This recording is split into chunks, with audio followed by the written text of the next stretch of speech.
할렐루야. 사랑하는 성도 여러분, 지난 한 주간 동안 얼마나 우리가 불안과 또 힘드셨습니까? 오늘 이 시간 성령님께서 저와 여러분에게 위로와 용기를 주시기를 주님의 이름으로 축복합니다. 저는 기도하기를 오늘 말씀의 제목처럼 주님이 우리의 보호자 되셔서 저와 여러분의 삶을 지켜주시고 이 나라와 이 민족을 보호하여 주시며 성령님께서 우리 교회 안에 악한 세력 틈타지 않도록 지켜주시기를 그렇게 기도하고 있습니다. 여러분, 우리가 우한에서 시작된 이 신종 코로나 바이러스 전염병이 지금 전혀 수그러지지 않고 있습니다. 제가 찾아보니까 며칠 전까지 이 중국에서의 이 바이러스 확진자가 7만 명이 넘었고 사망자가 3천 명이 넘었습니다. 이 같은 숫자는 우리가 상상하기 어려울 만큼 무서움으로 다가오는데, 그런데 우리가 지금 중국을 걱정할 것이 아니라 우리가 우리 주변 상황을 걱정하고 있습니다. 이미 우리나라의 확진자가 8천 명에 육박하다 보니까 그 확진자들과 그 고통 속에 있는 가족들, 주변에 있는 사람들은 얼마나 염려와 불안 가운데 살아가고 있습니까? 우리가 그들을 위해서 함께 기도하기를 원합니다.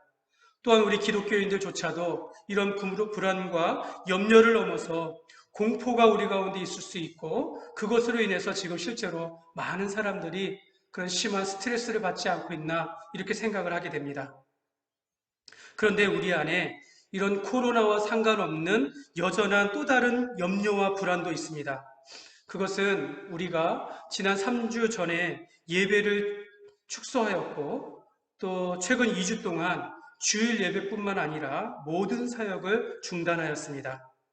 제가 지난주 3월 8일에 부임하였음에도 불구하고 우리 성도들을 얼굴을 보면서 인사한 적이 없으니까 그만큼 우리 교회가 어려운 시기를, 또 이 모든 지역이 어려운 시기를 겪고 있지 않나 생각하게 됩니다.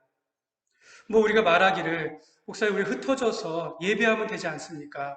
그래서 가정 예배를 드리고 우리가 삶의 예배를 드린다고 하지만, 이렇게 우리가 모임 가운데 주일 예배를 드리지 않는 것이 익숙하지 않다 보니까 어쩌면 우리 마음 가운데 이미 예배에 대한 소홀함과 또 믿음과 신앙에 있어서 무뎌지는 것을 보면서 그런 영적인 불안과 염려가 우리 안에 있을 수 있다는 것입니다.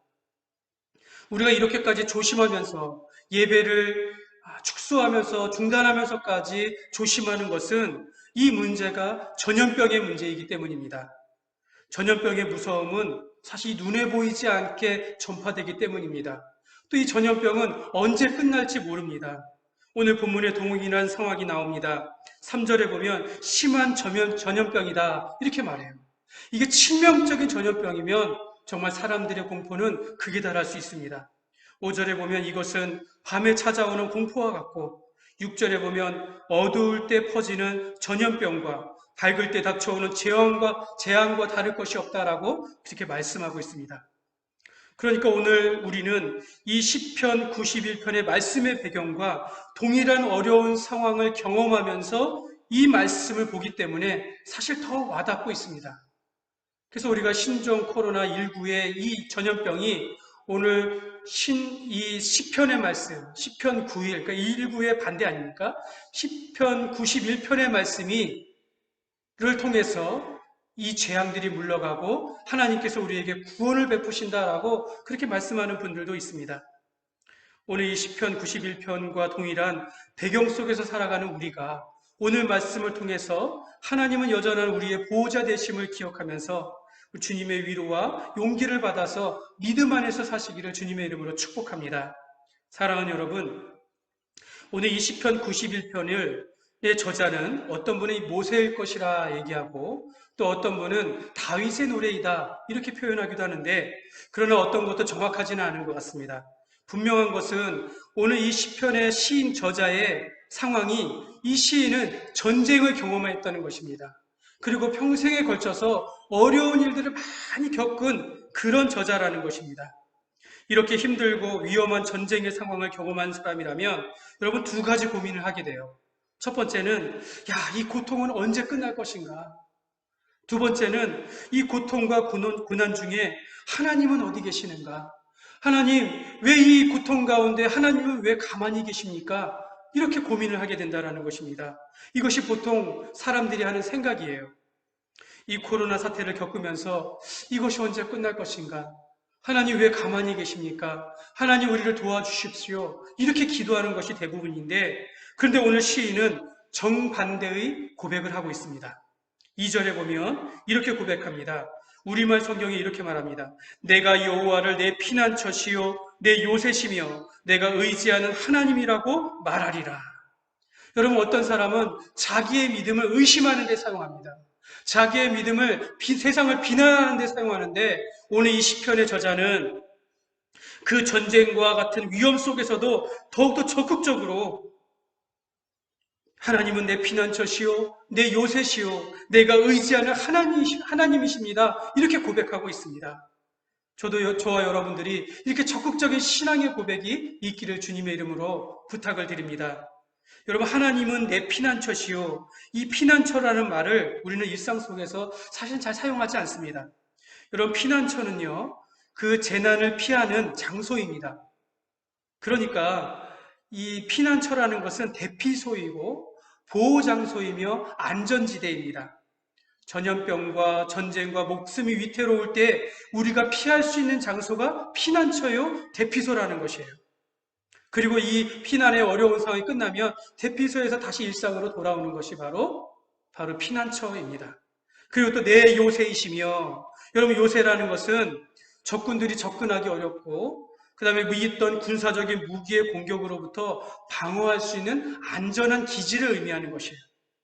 그러면 여러분, 이렇게 됩니다. 내 하나님은 내가 이 위험에 처했을 때에 안전한 나의 대피소이며 적으로부터 방어해줄 군사적인 요새이십니다.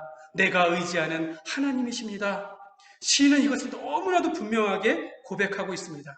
시인은 전쟁 중에도 하나님을 의지하였고, 전쟁 중에도 하나님께서 여전히 그를 보호하고 있음을, 경험하고 있음을 적극적으로 고백하고 있다는 것입니다. 우리도 이렇게 적극적으로 하나님이 나의 대피소이시다, 하나님이 나의 안전지대이시다, 이렇게 고백하기를 원하고, 나의 튼튼한 요새이시요 내가 의지하는 하나님이십니다, 이렇게 고백하는 신앙이 되시기를 주님의 이름으로 축복합니다.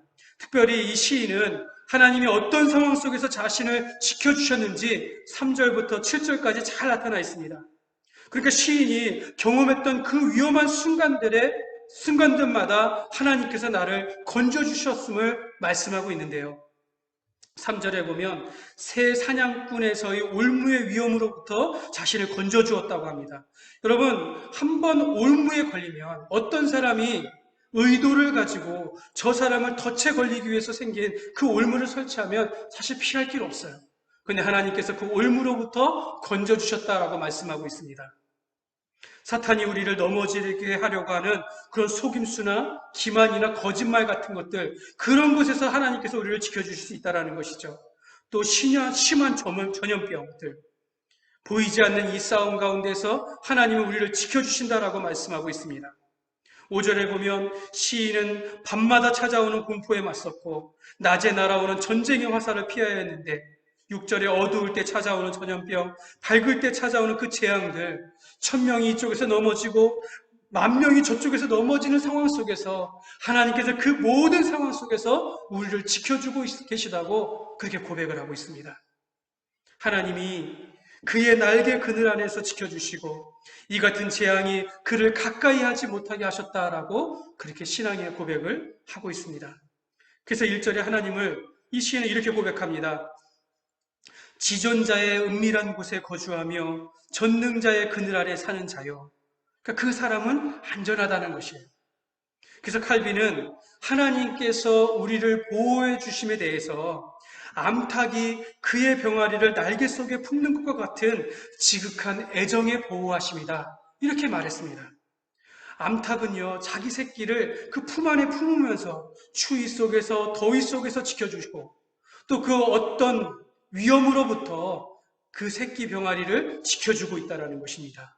바로 그것이 하나님의 은밀한 곳이고 전능자의 그늘이다라고 표현하는 것입니다. 여러분, 그곳에 있으면 안전합니다. 전능하신 하나님께서 피할 곳을 내주시면 우리가 그곳에 있으면 안전한 것이고, 전능자의 그늘 아래 우리가 있으면 어떤 상황 속에서도 우리가 보호하심을 받고 있다라는 그런 안정감을 가지며 살아갈 수 있다라고 시인은 고백하며 그것이 우리의 신앙의 고백이 되어야겠습니다. 저는요, 우리의 부모님들이 가정에서 여러분의 자녀들을 이렇게 꼭 안아주었으면 좋겠어요. 꼭 안아주고 그렇게 기도했으면 좋겠습니다. 여러분 한번 생각해 보십시오. 아빠의 품속에 안긴 그 딸, 엄마의 품속에 안겨서 기도를 받고 있는 그 아들을 한번 생각해 보십시오. 부모가 그 자녀들을 꼭 안아주면서 기도하는 겁니다. 하나님, 이 아이를 보호하여 주옵소서. 하나님 아버지, 이 험악하고 위험한 상황 속에서 오직 하나님만이 보호자 되심을 하나님 이 아이가 기억하며 믿게 하여 주옵소서. 하면서 그렇게 기도하면 여러분 이 아빠의 품속에서 엄마의 품속에서 자란 아이들을 여러분 생각할 때 이 아이는 하나님을 기억할 것입니다. 엄마와 아빠의 기도의 품속에서 자란 아이들이 흔들리지 않는 믿음의 사람으로 자라게 된다는 것을 여러분 꼭 기억하시길 바랍니다.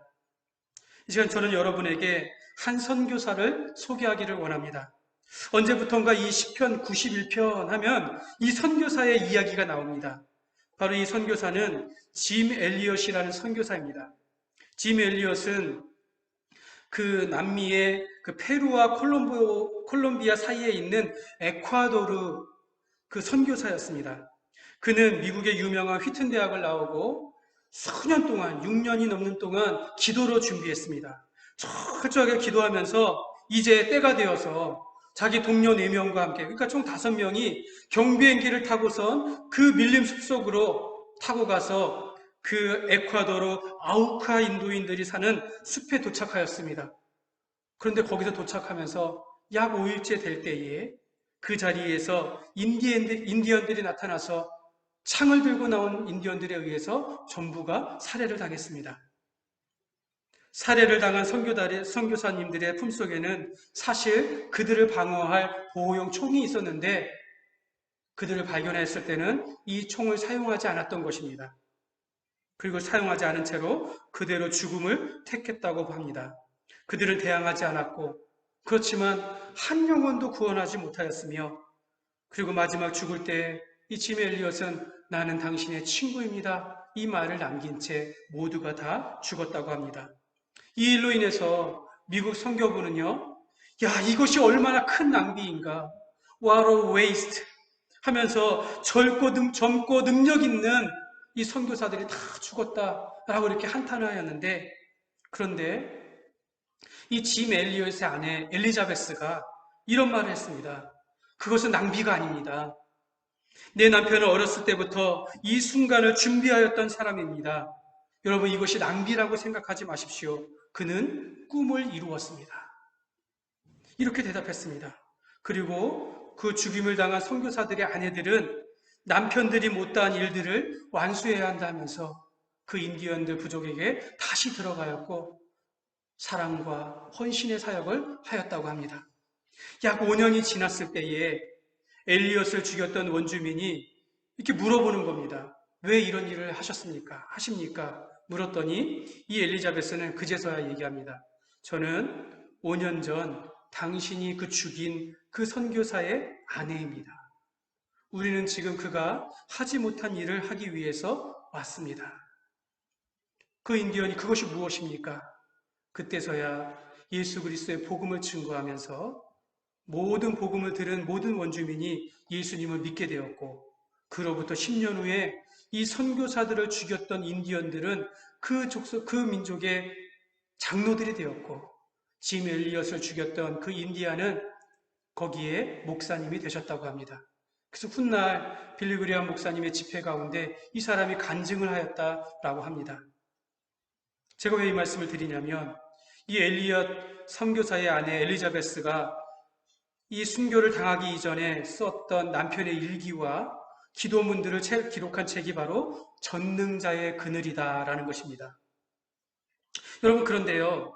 자세히 살펴보면 이 엘리엇의 순교와 죽음과 이 시편 91편은 어울리지가 않습니다.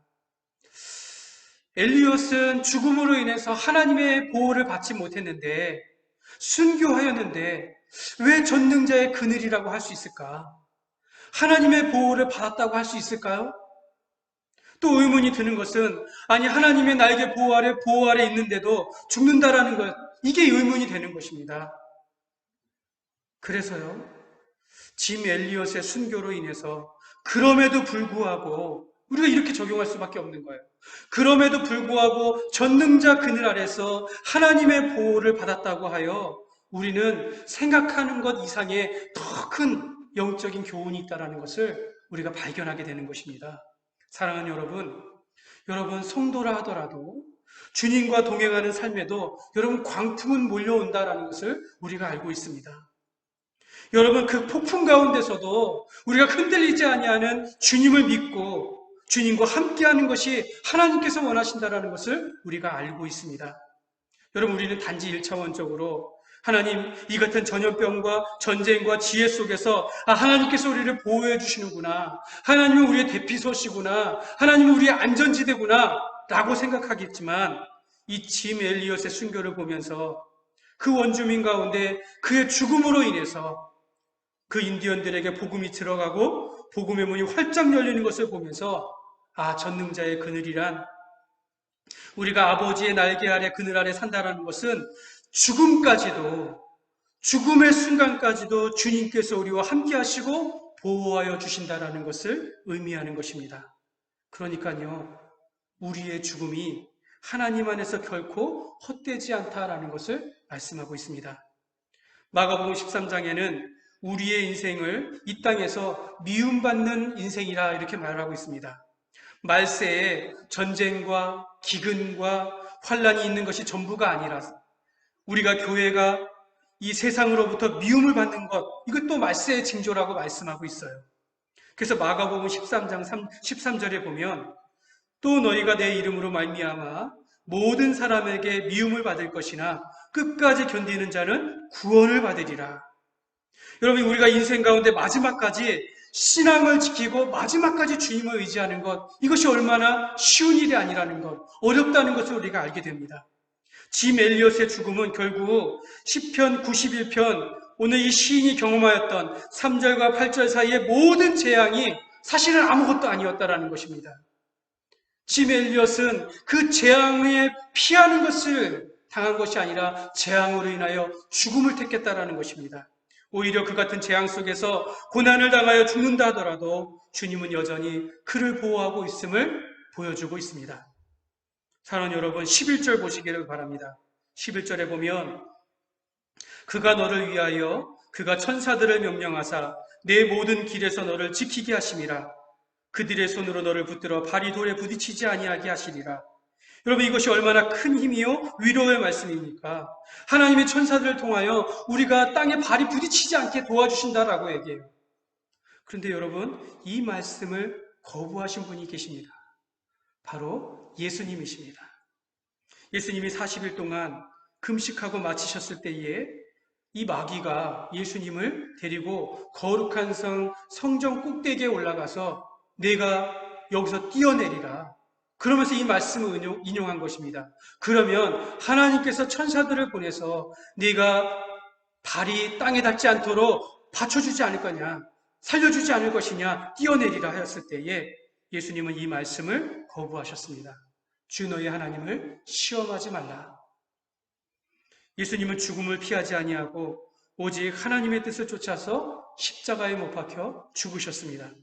저는 이것이 전능자의 그늘이요 여전히 하나님께서 우리를 보호하심이라고 믿고 있습니다.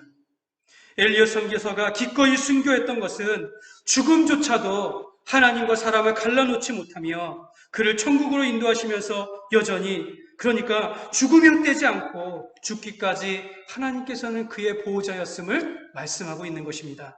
그러니까 여러분 이 시편 91편의 말씀은 전쟁과 전염병과 극한 상황 속에서 하나님은 여전히 우리의 보호자이시다 라고 고백하는 것이 전부가 아니라는 것입니다. 더 높은 차원의 교훈은 하나님은 여전히 우리의 피난처이시지만 나는 하나님을 나의 거처로 삼겠습니다. 여러분 9절 보시기 바랍니다. 내가 말하기를 여호와는 나의 피난처시라 하고 지존자를 너의 거처로 삼았으므로 여러분, 피난처와 거처는 차이가 있습니다. 피난처는 안전지대예요. 위험한 상황에서 잠시 피했다가 위험이 지나면 다시 나오는 것이에요. 근데 거처는 무엇입니까? 그냥 거기 거하는 것입니다. 이 전쟁의 상황들, 이 위험한 상황들, 내 삶 가운데 죽음의 위기가 있다 할지라도 나는 끝까지 주님과 함께 하겠습니다. 나는 주님을 사랑하고 주님을 가까이 하겠습니다. 이런 믿음의 신앙이 바로 하나님은 나의 거처이십니다. 이런 고백의 신앙인 것입니다. 그래서 14절에 하나님이 그가 나를 사랑한즉 건지리라. 그가 내 이름을 안즉 그를 높이리라. 그가 나에게 기도한즉 내가 응답하리라. 이렇게 약속하셨습니다. 우리는 이 불안과 염려 속에서 하나님을 나의 안전지대로 잠시 피할 곳으로만 여길 것이 아니라 하나님은 내 평생의 거처이십니다. 내가 오늘도 내일도 주님을 사랑하고 주님과 동행하기를 원합니다. 이런 고백이 있기를 주님의 이름으로 축복합니다. 말씀을 맺겠습니다. 이 지미 엘리엇은 그가 공부하며 선교를 준비하는 동안 23살에 한 선배에게 이렇게 기도해달라고 요청했답니다. 하나님, 마른 막대기 같은 제 삶에 불을 붙이사 주님을 위해 온전히 소멸되게 하소서. 나의 하나님, 제 삶은 주의 것이니 저는 오래 사는 것을 원치 않습니다. 다만 주 예수님처럼 꽉 찬 삶을 살기를 원합니다. 예수님께서는 30대 초반에 십자가에 못 박혀 죽으셨고 이 지미 엘리엇은 29살의 나이에 순교를 당했습니다. 그리고 준비는 수년이었고 그의 사역은 단 며칠이 전부였지만 그 사람은 평생에 주님을 사랑하고 가까이 하는 인생이 되었습니다. 이렇게 기도한 그가 마지막에 이런 말을 남겼습니다. 영원한 것을 위하여 영원하지 못한 것을 버리는 사람은 결코 바보가 아니다. 무슨 뜻입니까? 영원한 것을 위하여 하나님께서 우리를 위하여 예비하신 그 하나님 나라를 바라보는 사람은 이 땅에서 영원하지 못한 것, 우리가 생각하는 그 모든 것을 버린다 하더라도 헛된 것이 아닙니다. 그러니까 그 어떤 상황 속에서 내가 생명을 잃다 하더라도 그것이 헛된 것이 아닙니다. 이렇게 고백하였습니다. 우리 예수님도 우리를 구원하시기 위하여 천사들의 보호를 받는 것을 거부하시고 죽기까지 순종하셨습니다. 하나님은 끝까지 견디는 자에게 구원을 베푸십니다. 그러므로 우리도 이렇게 불안할 때에 더욱더 영원한 것을 분명하게 바라보면서 우리를 여전히 보호하시는 하나님을 바라보면서 하나님을 사랑하고 하나님을 가까이 하며 그렇게 기도하는 삶이 되시기를 주님의 이름으로 축원합니다. 함께 기도하시겠습니다. 하나님 아버지 감사합니다. 하나님은 살아계시고 여전히 주의 자녀들을 보호하시는 줄 믿습니다. 하나님 아버지, 이 불안하고 염려가 많은 시기에 하나님이 우리를 건져주시고 보호하실 뿐 아니라 우리의 생명이 다하더라도 우리를 구원으로 이끌어 주시고 영원한 하나님의 나라를 유업으로 주심을 감사하며 살아갈 수 있도록 인도하여 주시옵소서. 우리가 적극적인 신앙 고백의 삶을 살기를 원합니다. 우리가 잠시 잠깐의 필요를 위해 따라서 하나님께 구하는 것이 아니라 평생에 주님을 가까이 하며 사랑하며 하는 친밀한 교제의 삶을 살 수 있도록 인도하여 주옵소서.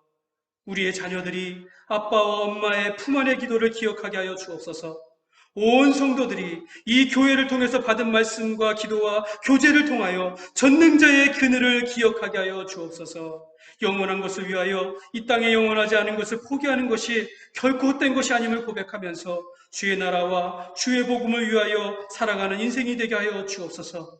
여전히 우리를 보호하시는 그 주님을 찬양하며 하나님 앞에 감사하는 인생이 되기를 간절히 소원하오며 사랑 많으신 예수님의 이름으로 기도하옵나이다. 아멘.